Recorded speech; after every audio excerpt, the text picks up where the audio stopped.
자, 이 과정은 민법 문제풀이 과정이죠. 자, 이 문제풀이 과정을 여러분 이제 참조해서 좀 공부를 이렇게 해주시면 좋겠다라는 것입니다.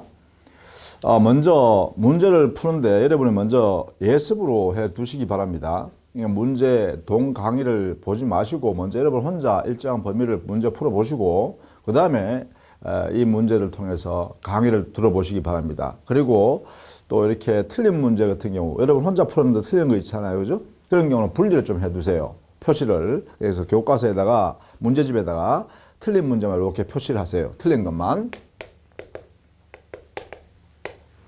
틀린 문제만 이렇게 뭐 동그라미를 한다든가 아니면 삼각형 한다든가 이렇게 표시를 하세요. 표시해 두고 그 내용은 여러분이 이제 강의할 때마다 강의가 만약 문제가 강의되면 좀 더 집중 있게 공부해 주시고 혼자 풀었는데 맞추는 거 있잖아요. 내가 알고 맞추는 것은 맞춤 문제요. 이것은 아예 제거해 버리십시오. 이렇게 없애버려요. 나중에는 보지 않는다. 나중에도 보지 않는다.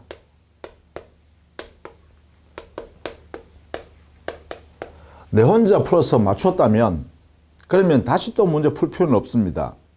그런데 여러분 혼자 문제 풀었는데 틀린 문제가 있죠. 그것은 나중에 한 번 더 풀어보기 위해서 그렇습니다. 우리 강의를 통해서 들어보고 또 틀린 문제는 다시 한 번 더 여러분 스스로가 한번 풀어보는 거예요. 그렇게 해야 시험장 갔을 때 여러분 스스로가 그 문제, 유사한 문제를 이렇게 풀어낼 수가 있어요. 이 맞춤 문제는 이와 유사한 문제를 출제에 또 받아도 본시험에서 받아도 당연히 여러분 풀 수가 있습니다. 그러니까 이걸 별도로 두 번 시험 볼 필요는 없다는 것이죠. 그래서 이런 것을 문제 풀이 과정에서 여러분 스스로가 예습하면서 말이죠. 예습을 하시면서 이것을 먼저 이렇게 바꿔놔야 돼요. 교과서를 이렇게 다듬어 놔야 된다는 것이죠. 이렇게 해서 나중에 내가 틀린 문제만 나중에 한 번 더 풀어보자. 이런 이야기예요. 그 다음에요. 이 틀린 문제를 공부하면서 가지고는 공부하는 방법입니다. 그냥 문제집에 있는 해설만 가지고 여러분 공부하지 말기 바랍니다. 우리 기본 교재가 있잖아요. 교재의 기본 순서와 그다음 문제집에 서술되어 있는 문제 순서가 같은 순서로 제가 배치해놨습니다.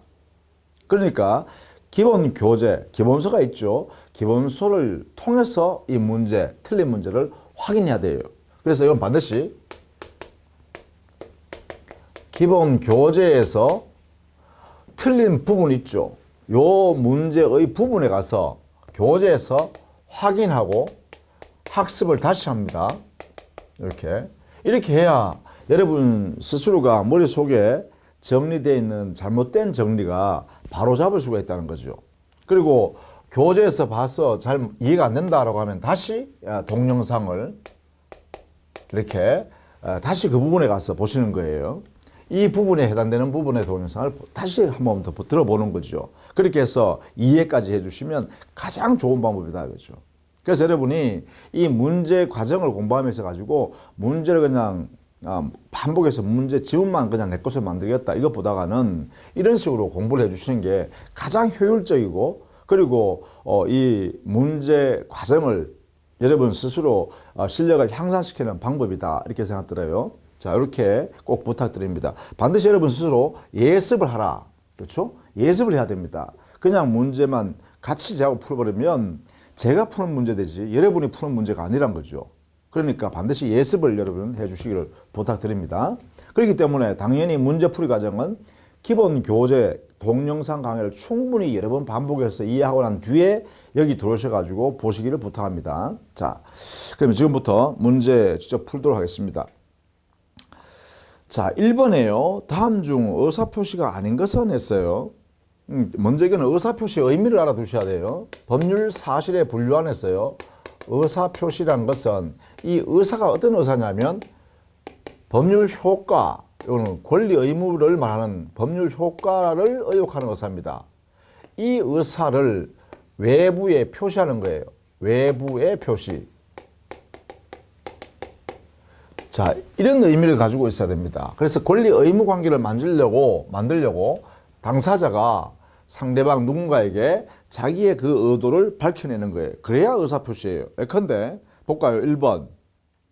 A가 B에게 자기 소유의 특정 물건을 1억 원에 팔겠다고 하였다. 그러면 자기 소유권 넘겨줄 테니까 내한테 돈 1억 줄래? 이렇게 하는 거죠. 그러면 이 의도는 뭐예요? 내가 돈 1억을 받을 권리를 갖는다면 내 소유권을 너한테 넘겨줄 의무를 부담하겠다. 이런 뜻을 갖고 있죠. 그래서 그 의도 속에 뭐가 들었어요? 바로 권리 의무라는 의도가 그 안에 들어있다는 거예요. 따라서 이거는 의사표시라고 한다. 따라서 당연히요, 이게 가장 중요한 말이에요. 효과의사, 즉 권리 의무에 관계되는 의사를 외부에 표시해야 돼. 이게 없으면 의사표시가 아닙니다.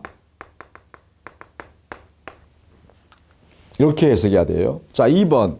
A가 B에게 B 소유 특정 토지를 2억 원에 사겠다고 하였다. 이것도 한번 보세요. 야, 내 그 소유권을 내한테 넘겨준다면, 즉 내가 소유권을 취득하는 권리를 인정한다면 내가 2억 원이라는 돈을 내가 줄 의무를 부담할게. 내한테 하면 안 되겠니? 라고 표시했죠. 그러니까 권리 의무 관계를 스스로가 이렇게 의혹했다 이 말입니다. 그죠? 3번. A가 부동산 매입 대금의 잔금조로 B에게 1억 원을 지급하였다. 요 3번의 경우는 보면 변제 행위를 했다는 거죠. 변제 행위. 지급했다라는 것은 이미 확정된 채무 내용을, 그렇죠? 채무 내용을 그대로 실행하는 행위죠. 이게 바로 변쟁이에요. 그래서 이것은요, 의도, 즉 권리 의무와 관계되는 의도가 없다는 것입니다. 그냥 정해진 의무를 자 여기 있다라고 하는 내놓는 행위라는 거죠. 이걸 뭐라그냐? 이걸 우리는 준법률행위로서 성격을 갖는다. 준법률행위. 그래서 이 준법률행위라는 것은 의미가 뭐예요? 사람의 행위는 맞는데, 외부로 나타나는 행위는 맞는데 이 안에는 의사표시가 들어있지 않다 이거죠. 이 안에. 이럴 때 준법률행위라고 그러죠. 그러기는 여기가 변제행위 자체는 사람의 행위예요. 사람의 행위인데 그 안에는 의사표시는 들어가 있지 않다. 그러나 채무 내용대로 자 이행할게라는 것은 있죠. 그런 의미에서 이것은 준법률행위로서 의사표시는 아니다 이런 얘기입니다. 어떻게 보면 사실행위에 가깝죠. 정해진 행위를 단순히 하는 행위라는 거죠. 사실행위. 그렇죠? 사실행위적 성격을 갖는다. 이렇게 볼 수 있어요. 자, 이렇게 3번이지. 사실 1번 같은 문제가 어려운 문제죠. 그 다음에 4번 볼까요? A가 B 재산법인에게 자기 소유 특정 부동산을 기증하겠다고 제의하였다. 이것도 뭐예요? 내가 재산을 당신한테 내가 반대 급부 받는 거 없이 내 재산만 당신한테 넘겨주겠습니다. 받으실래요? 이렇게 하는 거 아니에요? 그러니까 내 소유권을 넘겨줄 의무를 내가 부담하겠다는 의사를 표시하는 거죠. 따라서 의사표시입니다. 5번. 채권자인 A가 채무자인 B에게 채무 전액을 면제해 주겠다고 했다. 이것은 채무 면제, 즉 채권자가 채무 면제하는 행위죠. 이게 뭐예요? 채권을 포기하는 행위란 말이죠. 채무를 면제하니까. 그러니까 채권이 소멸시키겠다는 의도가 들어있는 거죠. 당신의 의무를 없애주고 내 권리를 소멸하겠다는 의도가 들어있으니까 권리 의무에 관한 내용이 들어있다고 볼 수 있다. 그죠? 따라서 5번도 역시 의사표시다. 이게 되겠죠. 자, 그 다음에 2번에요. 2번은 하나의 법률 체계를 설명하고 있습니다. 갑과 을이 갑 소유 토지를 1억 원에 매매하기로 한 계약을 체결한 경우에 자, 갑과 을 사이에 매매 계약이 생겼죠. 이 매매 계약은 의사표시가 두 개가 있어요. 청약과 승낙. 그래서 이것은 법률행위죠. 법률행위는 법률 요건에 해당됩니다. 이렇게. 그러면 이 의사표시 한 개 한 개는 이것은 법률 사실이죠. 법률 사실. 의사표시는 법률 요건을 만드는 요소로서 법률 사실입니다. 그래서 사실이 모여서 법률 요건을 형성하는 것이죠. 그 다음에 그게 소유권 이전 의무와 대금 지급 의무. 자, 이 매매 계약에서 의무나 반대로 말하면 권리가 되겠죠. 자, 소유권 지급, 소유권 이전할 의무. 상대방은 소유권 이전 청구할 수 있는 권리. 대금 지급할 의무, 대금 지급할 권리 이렇게 되겠죠. 따라서 계약이란 법률 요건에 의해서 만들어진 이 결과물요. 이 결과물은 바로 법률 효과라고 하죠. 이렇게. 요건이 만들어져서 효과가 발생했다. 이렇게 되겠죠. 요건이 만들어져서 효과가 만들어졌다. 이렇게 말할 수 있겠죠. 따라서 1번 옳은 질문이죠. 2번 갑을 간의 매매 계약은 법률 효과를 발생시키게 하는 법률 요건이다. 이거네요. 법률 요건이다. 그 다음 3번에 갑의 청약의 의사표시와 을의 승낙의 의사표시는 법률 행위가 아니라 의사표시로서 법률 사실이죠. 자, 법률 행위여야 법률 요건이 될 수 있어요. 그죠? 그리고 법률 요건이지 법률 사실은 절대로 아니죠. 그죠? 자, 법률 사실은 바로 의사표시가 바로 여기에 해당하는 법률 사실이 돼요. 자, 이렇게 연결해야 됩니다. 그래서 3번이 틀렸다. 4번 갑이 을에 대하여 잔금을 속히 지급하라고 청구하는 것은 이걸 뭐라 하냐? 최고라 그죠? 4번요. 4번에는 갑이 을에 대해서 잔금 빨리 내놔라. 왜 잔금 지급할 때가 되는데 왜 안 주니? 이렇게 하는 것은 채무 이행을 하라고 최고하는 행위예요. 최고. 이 최고 행위는 의사의 통지로서 준 법률 행위가 되죠. 자, 이렇게 정리를 해 두십니다. 물론 최고 외에도 거절 행위도 마찬가지입니다. 거절하는 행위도 똑같이요. 의사의 통지로서 준 법률 행위에 해당된다. 따라서 법률 행위가 아니죠. 여기에요. 준 법률 행위라고 해야 됩니다. 이 준 법률 행위를 우리는 다른 말로는 법률적 행위라고도 합니다. 법률적 행위. 5번 갑이 을에 대하여 가지는 대금 채권을 병에게 양도하고 이를 을에게 통지하는 것은 법률 사실이다 했는데, 자 5번에요. 통지하는 행위요. 통지. 자, 채권 양도를 통지했다라고 채권 양도를 했다라고 통지하는 요 행위요. 요 행위는 사실을 알리는 행위잖아. 그죠? 그래, 사실을 알리는 행위. 사실의 통지 행위가 되고, 이 사실의 통지는 다른 말로는요, 관념의 통지라고 해요. 이렇게. 이것은 준 법률 행위의 한 모습입니다. 준 법률 행위의 한 모습이에요. 이렇게. 자, 이것도 여러분 알아두셔야죠. 자, 최고나 거절이나 통지 행위는 모두 준 법률 행위로서 법률적 행위에 해당된다. 이런 이야기예요. 이렇게요. 요 내용은 꼭 알아두셔야 됩니다. 4번, 5번. 자, 그 다음에 권리의 승계의 모습으로서요. 3번을 볼까요? 3번. 자, 1번 신축 건물의 소유권 취득, 시효 취득, 선유 취득 첨부는 원시 취득이다. 1번 원시 취득의 모습입니다. 최초로 취득하는 거죠. 최초로 취득하는 것을 인정하는 제도들은 전부 다 원시 취득이에요. 따라서 전자의 소유권, 전자의 재산권이 있어야 되는 것을 전제하지 않는다라는 것이죠. 이게 원시 취득입니다. 건물의 신축도 여기 들어가겠죠. 이게 바로 대표적인 거다.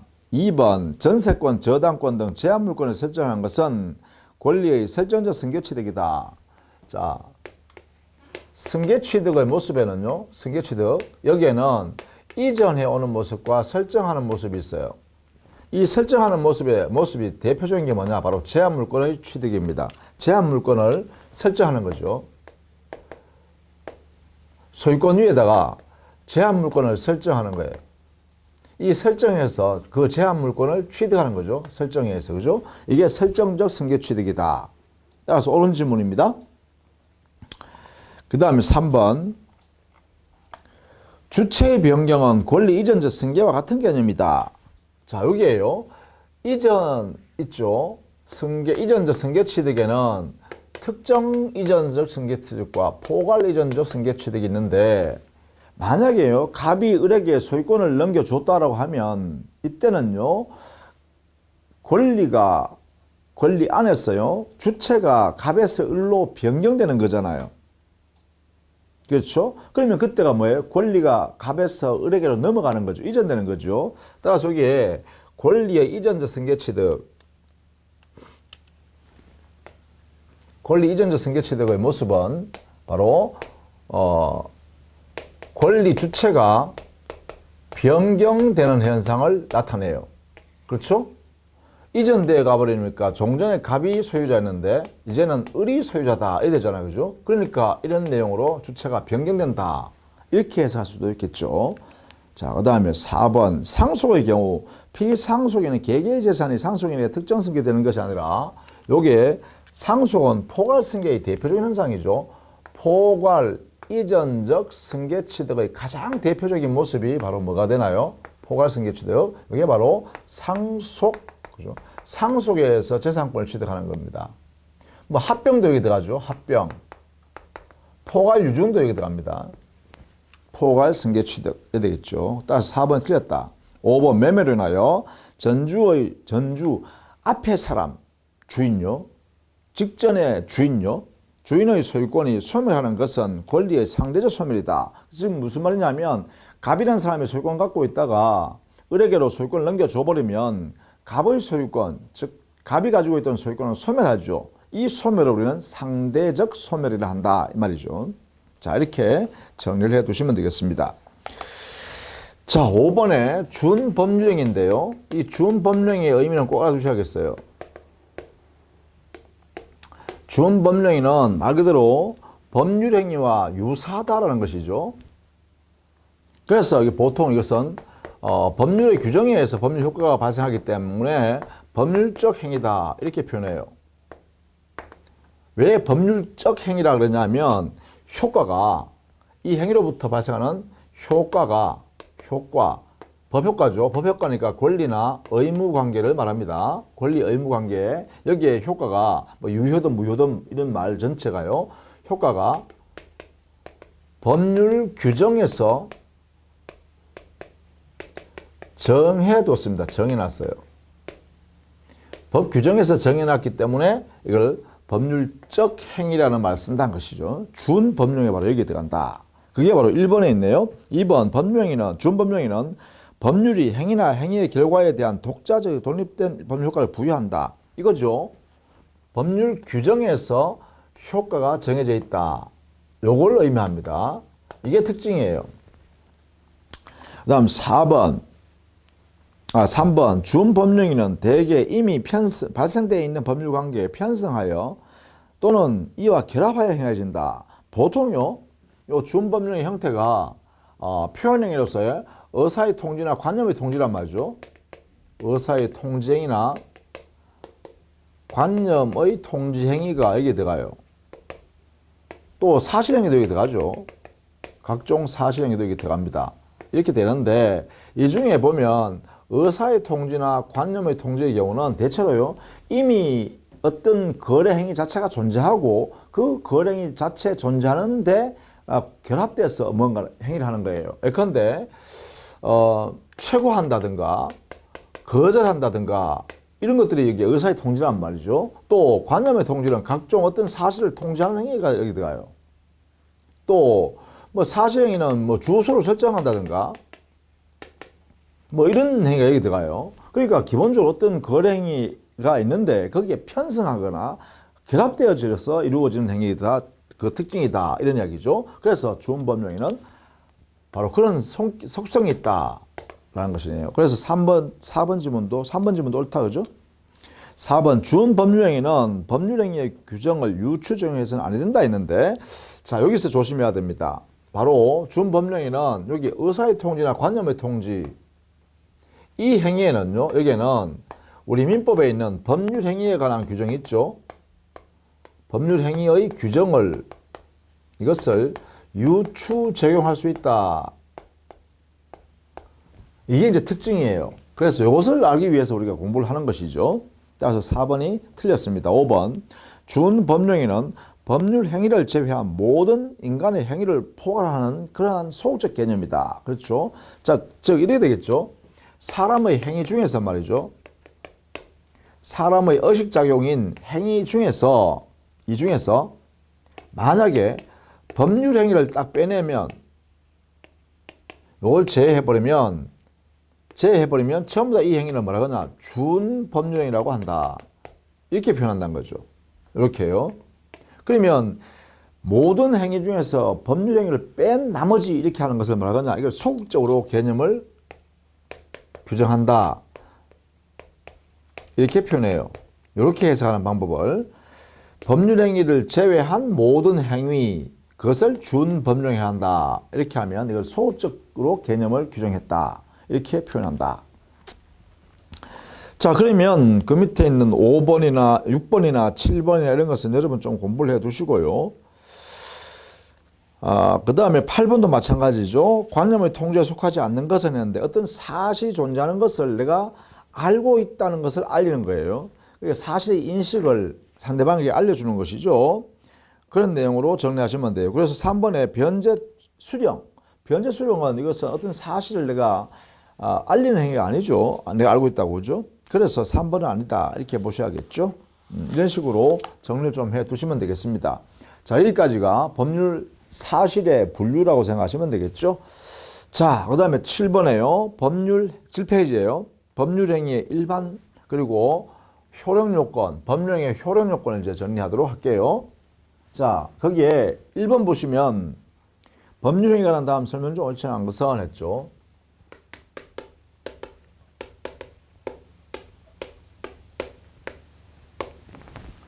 기본적으로 법률행위는 의사표시를 요소로 하죠.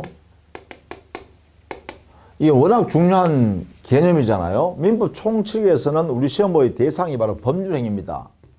그러니까 여기에 대한 내용을 일반적으로 조금 정리해보면 의사표시를 반드시 요소로 합니다. 이 안에 들어가야 됩니다.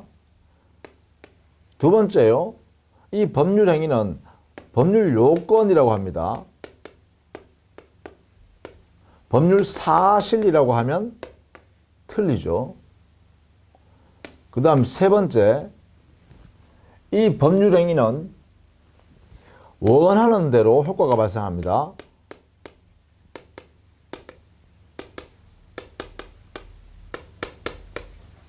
그래서 네 번째, 사적 자치의 실현 수단입니다. 그래서 보통 이것을 우리는 법률행위 자유의 원칙이다 이렇게 하죠.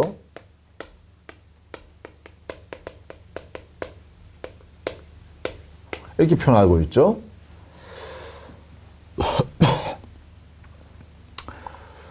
자, 이런 것이 가장 기본적인 내용이에요. 이게 법률행위. 자, 법률행위가 되려면 일단 어떻든 간에 의사표시가 반드시 그 행위 안에 들어가 있어야 됩니다. 만약에 의사표시가 없는 법률행위가 인정될 수 있다 하면 틀리는 말이에요. 그 다음 두 번째, 의사표시를 요소로 하기 때문에 이 의사표시가 이게 법률사실이에요. 따라서 법률사실이 들어있는 행위니까 법률요건이다 이렇게 해야 돼요. 그 다음에 법률행위인 법률요건을 갖추면 원하는 대로 효과가 발생합니다. 원하는 대로. 그 다음에 이 법률행위는 사적 자치를 수련하는 수단이죠. 그렇기 때문에 원하는 대로 당사자가 마음대로 만들 수 있으니까 그래서 자유가 원칙이다. 이렇게 되겠죠. 이게 가장 기본적인 모습입니다. 이게요. 자, 그 다음에요. 이제 그러면 내용을 한번 살펴보죠. 1번. 사적 자치의 원칙이 지배하는 사법 관계에서 가장 중요한 법률 요건은 법률행위이다. 바로 이렇게 가장 핵심이죠. 법률 요건 중에 당사자가 원하는 대로 이루어질 수 있는 것이기 때문에 자유 영역이니까 사적 자치 실현하는 수단의 가장 중요한 요소죠. 가장 중요한 것입니다. 그래서 옳은 지문. 2번. 법률행위는 의사표시를 요소로 하나 의사표시 자체가 법률행위인 것은 아니죠. 그렇죠. 이건 요소 역할하는 거지 법률행위 자체는 아니죠. 3번. 행위자가 원한 대로 법률 효과가 발생하므로 법률적 행위라고도 한다. 아니에요. 법률 행위와 법률적 행위는 전혀 개념이 다른 것이다. 그죠? 여기에 법률적 행위는 뭐라 했어요? 이것은 바로 준 법률 행위를 말한다. 이렇게 했어요. 이렇게요. 그러니까 전혀 개념이 다릅니다. 따라서 3번 틀렸죠. 4번 상대방에게 도달을 요하지 않는 단독 행위로는 이게 뭐예요? 이게 바로 여기 4번이에요.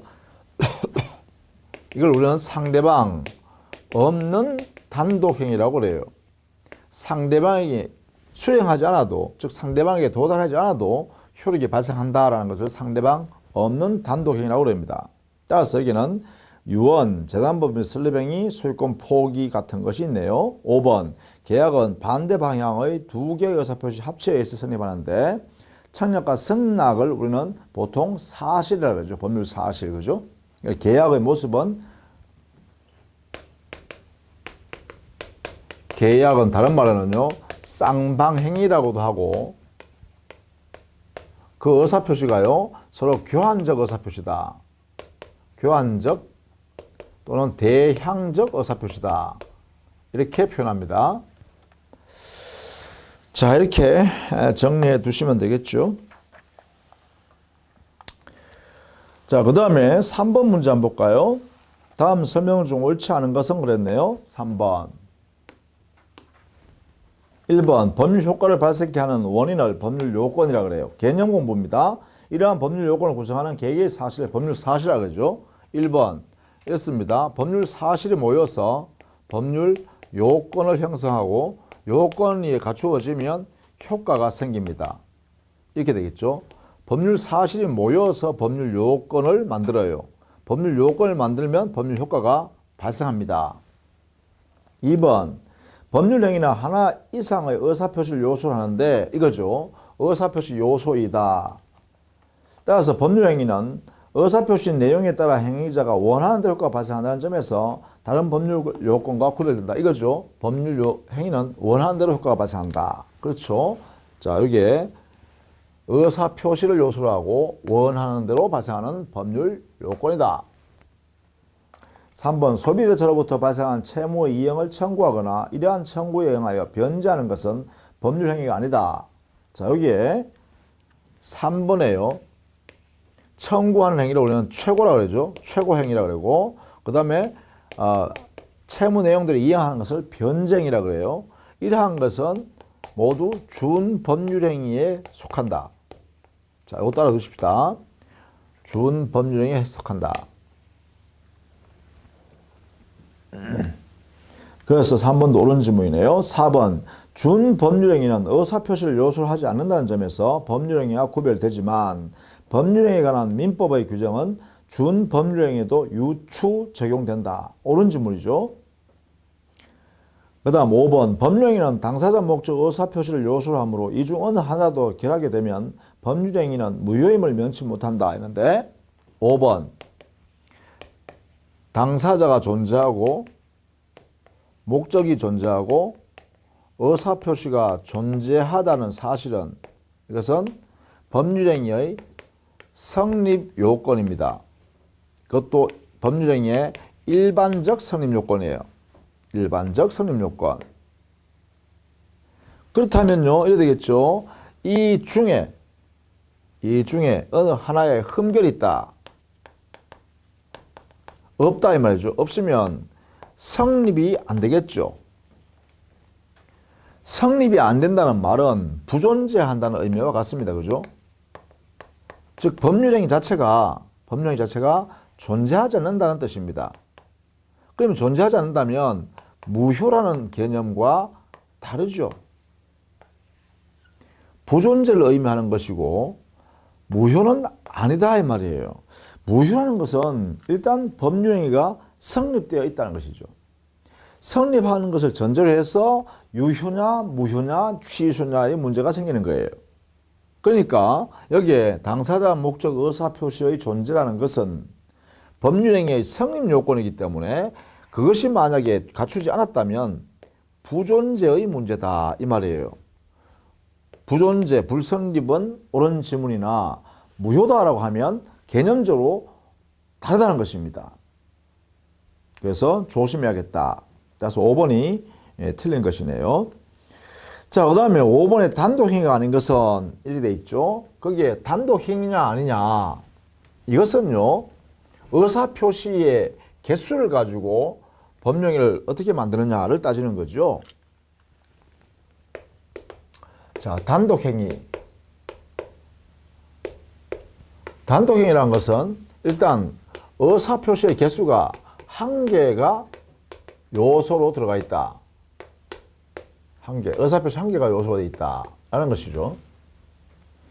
두 번째, 이 단독행위에 상대방, 즉 수령을 요하냐 없느냐, 즉 상대방에게 그 의사표시, 하나의 의사표시가 도달해야 되냐, 도달하지 않아도 되냐, 즉 당의 법률행위인 단독행위의 효력이 발생하기 위해서 상대방에게 도달해야 하냐, 도달하지 않아도 되냐에 따라서 상대방 있는 의사표시 단독행위와 상대방 없는 단독행위로 나뉜다.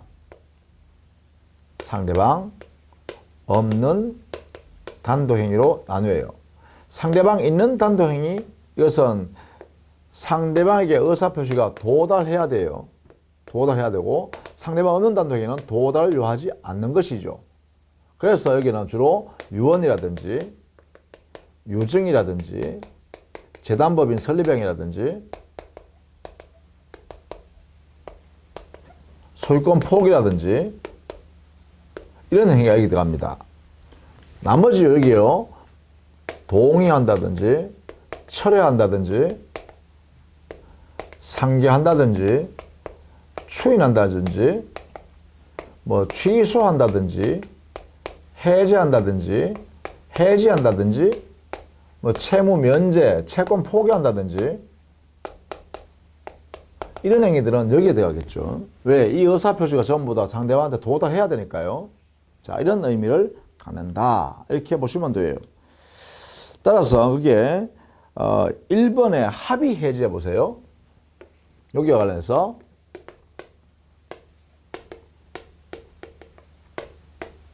이 합의 해제는 여기에 있는 요 해제권 행사 해지구나. 요 해제, 요거는요 해제권 행사하는 것, 해지권 행사하는 거거든요. 요것은 형성권 행사하는 거예요. 형성권 행사. 형성권 행사는 일방적으로 의사표시 하나 하면 되죠. 의사표시 한 개가 하면 이루어지면 돼요. 그죠? 근데 이 합의 해제라는 의미는 뭐냐면 그런 의미가 아니라 당사자 합의에 의해서 해제 효과를 만들어낸다는 거예요. 그래서 이거는 해제의 효과를 계약을 통해서 이루어냈죠. 합의는 바로 계약을 의미합니다. 계약, 청약과 승낙 이걸 말합니다. 그래서 계약에 의해서 해제 효과가 발생했다 이런 뜻이에요. 그래서 합의 해제는 다른 말로 하면 해제 계약이에요. 그래서 형태는 계약이에요. 그러나 여기에 말하는 해제, 해지 같은 것은 뭐예요? 상대방이는 단독행위다 이런 이야기죠. 이건 의사표시 한 개죠. 한 개.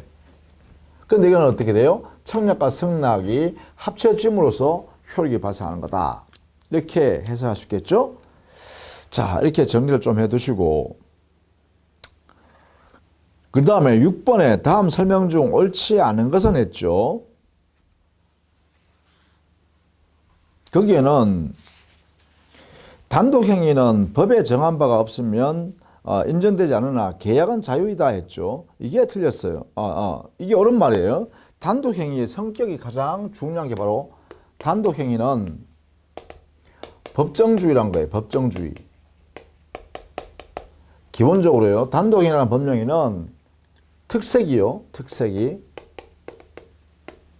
계약은 자유가 원칙인데 단독행위는 법에 정해져 있을 때만 허용된다는 거예요. 법에 정해져 있을 때만. 따라서 1번 지문을 꼭 알아두셔야겠습니다.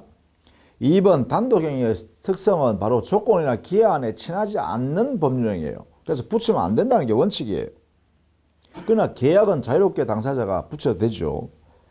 그 다음에 3번에 적법하지 아니한 행위로부터는 아무런 법률효과가 발생하지 않는다 했는데 위법한 행위일 때는 손해배상 책임관계가 발생해요. 상대방한테 손해배상 청구권이 발생할 수 있다는 거죠. 그런 면에서 아무런 법효과가 발생하지 않는다가 아니죠. 권리 의무가 발생할 수도 있습니다.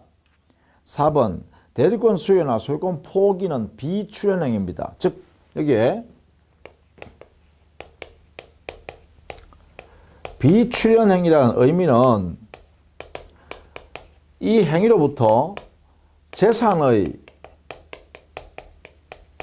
증감 현상이 생기지 않는 현상이에요.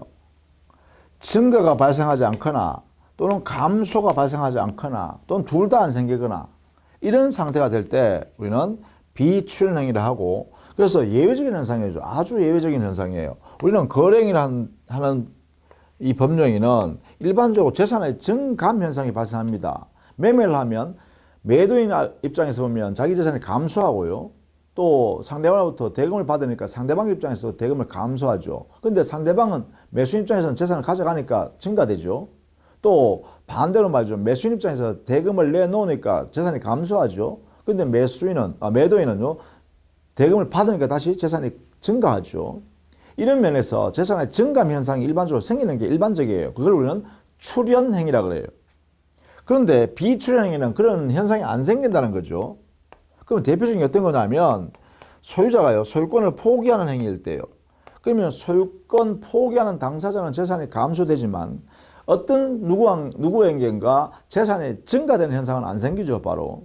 그런 면에서 소유권 포기는 비출현행위라는 거죠. 이렇게. 또 대리권을 수유하는 행위예요.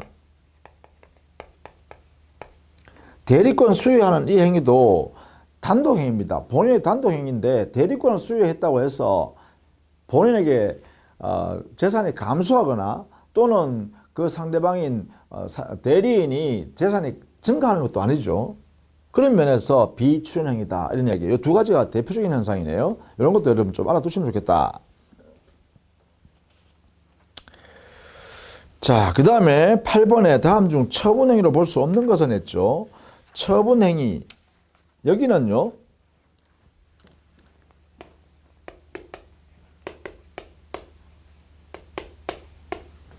이 행위로부터 종국적 권리 변동이 일어나야 됩니다. 권리가 변동돼야 돼요. 종국적 변동이에요. 그래서 보통 여기는 물권행위나 기타 재산권을 종국적으로 변동시켜버리는 준물권행위가 여기에 들어갑니다. 그래서 뭐 소유권 양도한다든가 기타 제한물권을 설정한다든가 취득한다든가 이런 것들이 이게 다 얘기죠.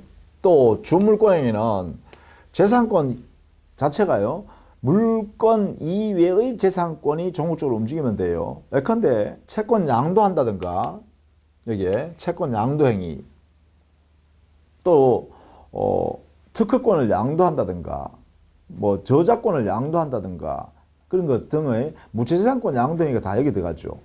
이렇게 이런 것들이 처분행위예요. 여기는 이 행의 부담을 남기지 않는다는 것이 특징이죠. 이 행위로부터 이 행의 부담이 남지 않는다. 이게 가장 큰 특징이다. 이렇게 보시면 되죠. 그 다음에 처분행위는 처분행위 당시에 처분권이 있는 자의 행위여야 유효가 되고 없는 자가 한 행위는 무효가 되죠. 자, 그런 내용을 이해해 두시고 여기에 8번에 처분행위로 볼 수 없는 것은 했죠. 부동산 매매계약이나 임대차 계약은 채권행위입니다. 의무부담행위죠. 채권 채무관계를 만들어내는 행위예요. 그죠? 자, 9번 다음 중 주물권행위가 아닌 것은 거기에 증여는요, 이것은 증여계약을 의미하고 증여계약은 채권 계약이라 그러죠. 그래서 의무 부담 행위에 불과하다. 이렇게 되죠. 자, 그 다음에 뭐 12번 같은 것도 연결 한번 해 보시면 좋겠죠. 1번 상대방 있는 단독행위에서는요, 단독행위는 동의는 단독행위인데 거절은 준법률행위로서 의사의 통지에 불과하죠. 그 다음에 2번에 계약인데요. 계약에는 상계는 단독행위죠. 그 다음에 3번에 의사의 통지에서는 추인은 단독행위로서의 법률행위 의사 표시입니다. 그 다음에 4번이 바로 대리권 수여. 이거는 단독행위죠. 본인의 단독행위예요. 그래서 5번 사실행위, 선점, 습득, 가공 이런 것은 전부 다 그래요. 사실행위, 그죠? 사실행위. 자, 그렇게 정리를 해 두시기 바랍니다. 자, 그 다음 14번 문제 한번 보시죠. 법률행위 목적. 법률행위 목적은 당사자가 법률행위를 통해서 실현하려는 의도입니다. 따라서 당사자 의도 또는 목적, 내용 다 같은 말이죠. 그런데 목적물은 달라요. 법률행위의 목적물은 물건을 말하기 때문에 만약에 아파트 매매 계약을 했다라고 하면 목적, 아파트 매매 계약의 목적은 소유권 이전입니다. 그런데 아파트 매매 계약에서는 아파트 자체가 목적물이 되겠죠. 그래서 그 개념이 달리하고요. 그 목적은 확정 가능 적법 사회적 타당성이 있어야 유효하게 되죠. 그 내용을 여기에 일괄해서 정리해 두었습니다. 자, 14번. 옳지 않은 것은 1번 법령의 성립 당시에 그 목적을 확정할 수 없다고 하더라도 장차 확정할 표준이 마련되어 있으면 유효하다. 그렇죠. 이행기까지 확정할 수 있으면 돼요. 여기 확정되어야 하는 것이 아니기 때문에 그렇죠. 옳은 이야기다. 2번 법령의 목적이 물리적 과학적으로는 가능할지라도 사회 통념상 불가능하다면 이것은 불능으로 취급합니다. 그래서 사회 통념을 가지고 기준을 삼는다 이 말이죠. 3번 원시적으로 불가능한 것을 목적으로 하는 법령에는 무효이다. 이걸 원시적 불능이라고 하죠. 원시적 불능의 효과는 무효이고 계약 체결상의 과실 책임이 발생할 수가 있죠. 4번 무허가 숙박업소의 숙박행위는 이것은요 단속법규 위반이죠. 단속법규 위반이기 때문에 이걸 위반한 당사자는 처벌합니다. 단속을 하고 다만 그 숙박계약 자체는 유효한 법령이죠. 그래서 4번입니다. 그래서 강행법규 중에서 말입니다. 단속법규에 해당되는 경우에는 당해 거래행위 자체가 무효가 되는 것이 아니라 위반한 당사자는 처벌의 대상이 되지만 공법적 제재는 대상이 되지만 그 거래행위나 사적 자치, 즉 사적 행위는 거래행위 자체는 유효하다 이 말입니다. 그래서 이것을 조심해야 되겠어요. 그죠? 그래서 여기에 14번에 4번을 통해서 여러분은 꼭 알아둬야 될 게 하나 있다. 그죠? 4번. 뭐냐면 단속법규 이것을 위반한 행위요. 반한 행위. 이것은요. 단속법규 이건 강행법규의 하나의 내용입니다. 강행법규 중의 일부입니다. 자, 이때는요. 첫 번째 행위 당사자는 처벌한다. 그죠? 제재를 가합니다. 이것은 공법상의 효과입니다. 제재를 해요. 그러나 사법상으로는 즉 사법이라는 것은 민법이죠. 민법상으로는 유효행위다 이 말이에요. 행위 자체는 이렇게 해결하겠다는 것이죠. 이런 경우에 단속법규가 특징이다. 이게 그래서 이 단속법규는 여러분이 우리 기본 교재에 있는 내용들을 꼭 정리해 두셔야겠습니다. 꼭 기억해 두셔야 됩니다. 예컨대 식품위생법 위반했다든가 또 옛날에 있었던 주택건설촉진법 상에 있는 국민주택 전매 금지 규정이라든가 또 부동산 등기 특별조치법에 있는 규정이라든가 뭐 이런 것들은 강행법규 중에서도 단속법규에 해당된다 이렇게 했어요. 그죠? 자, 5번에 선량한 분수 기타 사회세에 반하는 상을 내용하는 법령에는 무효이다. 이건 103조 규정이죠. 5번 이것은 민법 103조 사회질서에 반한 행위, 반사회질서 행위는 무효다. 그리고 그 무효는 절대적이며 확정적 무효이죠. 이 무효는 절대적이며 확정적 무효다. 이게 되겠죠. 자, 15번은 바로 부동산 등기 특별조치법 이게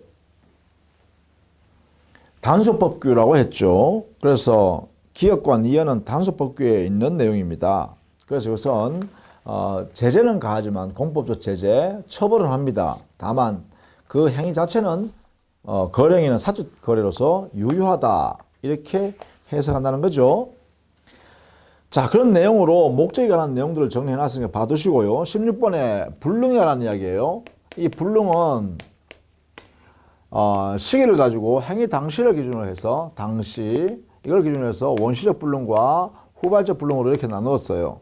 원시적 불능일 때는 무효가 되고요. 후발적 불능일 때는 당해 법령이 자체는 유효라고 했어요. 다만 여기에 무효이지만 우리 535조에 있는 계약 체결상의 과실책임 이게 발생할 수가 있어요. 이게 적용될 수도 있어요. 적용 가능해요. 계약 체결상의 과실책임이요.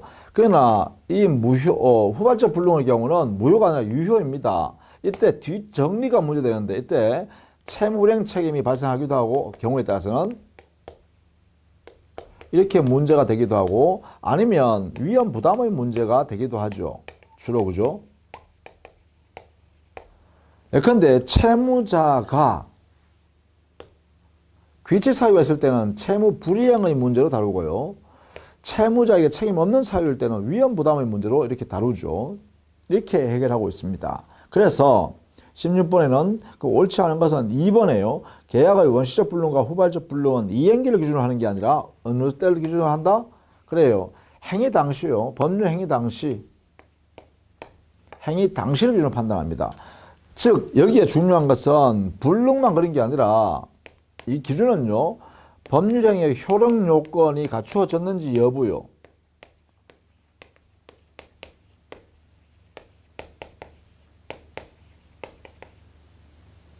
이거 판단식입니다. 판단. 공통적이다. 이렇게 보시면 돼요. 자, 그렇게 정리를 좀 해 두시면 좋겠습니다. 자, 그 다음에 18번에 틀린 것은 후발적 불능이 있으면 법령의 자체는 무효로 되지 않으나 채무불이행 또는 위험부담 문제가 발생한다. 그렇죠. 바로 이걸 이야기하죠. 후발적 불능. 그 다음에 2번에 법령이 일부 불능은 원칙적으로 법령이 전부를 무효한다. 이것은 뭐냐면 법령의 원시적 전부 불능, 일부 불능을 한번 생각해 보시면 되죠. 원시적 일부 불능이면 그 무효 부분이 일부분이 무효잖아요. 자, 그런데 여기는 여기에 이걸 알아두셔야 되죠. 우리 민법에 137조에 일부 무효의 법리가 있습니다. 일부 무효의 법리는 원칙은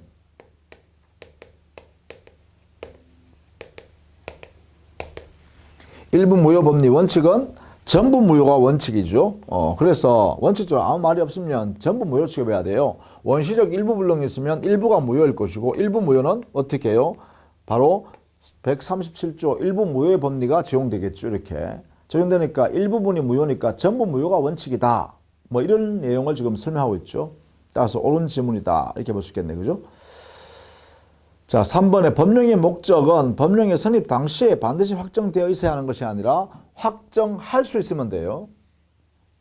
이게요. 확정할 수 있으면 돼요. 행위 당시에. 그래서 틀린 지문이네요. 4번 법령 중에 선량한 부수일 때 사회 질서에 관한 규정. 이걸 뭐라고 하냐? 가행법규라고 그래요. 이 가행법규는 사회 질서에 관계가 있는 규정이에요. 그것을 말하기 때문에 가행법규를 위반하면 원칙적으로 무효가 되죠. 다만 단속법규만 다르게 해석한다. 그죠? 자, 그래서 4번도 원칙이다. 옳은 말이네요. 5번 민법상의 권리능력, 행위능력에 관한 규정은 강행규정이다. 그렇습니다. 의사능력에 관한 규정은 없죠. 의사능력에 관한 규정은 없지만 권리능력이나 행위능력에 관한 규정은 우리 민법상의 강행규정이에요. 당사자 약정에 의해서 다르게 정할 수가 없다. 이렇게 되겠죠. 자, 목적에 관한 내용들을 한번 여러분 살펴보시고 그 다음에 21번 문제 가보시죠. 거기 가면 다음 중 효력 규정이 아닌 것은 했죠. 여기는 이 규정에 관한 내용입니다. 규정.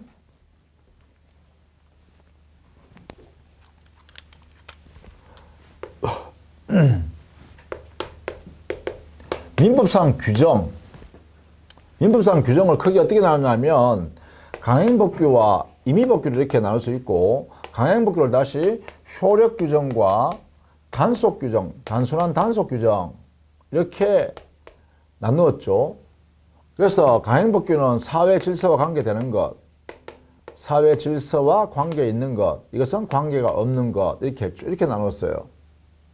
그 다음에 효력 규정은 반드시 시행돼야 되기 때문에 이것을 위반하면 언제나 무효. 이것을 위반한 경우에는 이때는 우리가 단속 규정의 위반은 단속법규 위반 이런 경우는 조심하라 했죠. 해석을 반드시 해놔야 됩니다. 단속법규 위반은 제재는 가하고 처벌은 가하고 이 말이죠. 처벌을 하고 다만 사법상으로는 유효한 행위로 취급한다 이랬어요. 그죠? 유효행위. 사람은 제재하지만 행위는 유효하다 이렇게 했죠. 따라서 단속법규에 해당되는 것들 이것을 꼭 기억해야 되는 것이죠. 이것을 의미하는 것이다. 그래서 거기에 21번에는 그 내용을 지금 정리해 놓은 것입니다. 거기에 1번 부동산 등기 특별조치법에 있는 것은 뭐예요? 바로 여기에 들어가는 거죠. 단속법규예요. 단속법규에 해당되는 것이다. 자, 식품위생법, 의료법 위반, 의료법. 의사가 아닌데 치료해주고 돈을 받았어요. 그러면 의료법 위반해서 처벌을 하죠. 그러나 치료 행위에 대해서요. 돈 받은 거 돌려달라 할 수 없죠. 그런 이야기입니다. 또 부동산 등기 특별조치법, 또 주택건설촉진법, 지금은 주택법에 있습니다. 전매 금지 규정이. 이런 것들은 여러분 알아두셔야겠습니다. 그래서 나머지 2번, 3번, 4번, 5번은 전부 다 강행법규예요. 그거는 강행법규이고 효력규정이기 때문에 무효가 되죠. 확정적으로. 그러나 1번요. 1번은 부동산 등기 특별조치법에 있는 중간생 등기 금지 규정이니까 뭐예요? 단속법규에 해당된단 말이에요. 이렇게 정리를 해 두셔야겠다는 거죠. 자, 그 다음에 22번에 예컨대 다음 중 원칙적으로 당사자 간의 특약으로 그 적용을 배제할 수 없는 것은 이 말은 뭐예요? 강행법규의 경우는 당사자 약정에서 배제할 수 없죠. 그죠? 여기에 있는 강행법규는 당사자가 배제하자 이렇게 말을 못 한다는 거죠. 이런 거는. 그죠? 강행법규 자체는요. 마찬가지죠. 단속법규도 마찬가지예요. 그죠? 강행법규니까 당사자끼리 야, 배제하자, 적용하지 말자 이런 합의는 무효가 되죠. 결국은 여기에요. 임의 규정. 여기에 대해서는 당사자 약정이 우선합니다. 그죠? 이렇게 해석할 수 있겠죠. 임의 규정에 해당되는 것은 그것을 위반하여 당사자가 달리 정하더라도 그 약정이 우선 적용된다. 이렇게 하겠죠. 왜? 임의 규정이라는 것은 원칙은 당사자한테 맡겨버리는 거예요. 즉, 법 규정을 그대로 따라도 좋고 이 규정을 따르지 않고 당사자 너희들이 약정해서 해도 좋다라는 거예요. 다만 당사자 너희들이 아무런 약정을 하지 않았다면 우리 민법에 이렇게 한 기준을 설정해야 되니까 기준을 미리 만들어 놓을게. 보충해 주기 위해서. 그래서 그게 바로 임의 규정이에요. 임의 법규. 따라서 이것은 당사자 약정이 유효하다 이 말이죠. 약정이 유효하다 이런 의미입니다. 자, 그렇게 정리를 해 두시면 돼요. 그래서 그 중에요. 당사자 특약으로 배제할 수 없는 거 강행법규 찾으면 되겠죠. 그게 바로 제3자에게 영향을 중대하게 미치는 경우에는 그때는 강행법규 해야죠. 계약 당사자끼리만 효과가 발생하는 게 아니라 제3자한테도 효력이 미칠 정도 그러한 제도라면 그런 것은 반드시 다 지키기도 해야겠죠. 그래서 5번 같은 것입니다. 자, 1번, 2번, 3번, 4번은 우리 시험 범위에 들어가는 것들이니까 알아두셔야 돼요. 특히 거기에 2번 해제권의 불가분성이나 해제권의 행사의 불가분성, 소멸의 불가분성이나 명문 규정이 있죠. 그 강행법규가 아니라 임의 규정이라고 보는 거죠. 또 1번의 매도인 담보 책임, 이것도 역시 임의 규정으로 봅니다. 우리 민법에 규정이 많은데 569조 이하에 많죠. 그 다음에 3번의 착오연 의사표시 취소도 역시 109조에 이는 임의 규정이라고 해석하죠. 그 다음에 4번에 채무자 위험 부담주의 원칙 537조 있는데요. 537조 이것도 역시 마찬가지로 위험 부담을 채무자가 아니라 채권자 부담하게 할 수도 있죠. 약정에 의해서. 그죠? 그렇기 때문에 이것은 1번, 2번, 3번, 4번은 알아두셔야 돼요. 반드시. 중요한 내용이다라는 것이죠. 자, 이렇게 했어요. 일단 첫 시간에는 여러분이 문제 풀이 과정에 어떻게 하는 것이 좋은가를 소개했습니다. 꼭 여러분이 그렇게 해주시기 바라고 다음 시간부터 또 문제 풀이를 집중적으로 하도록 하겠습니다. 자, 수고 많으셨습니다.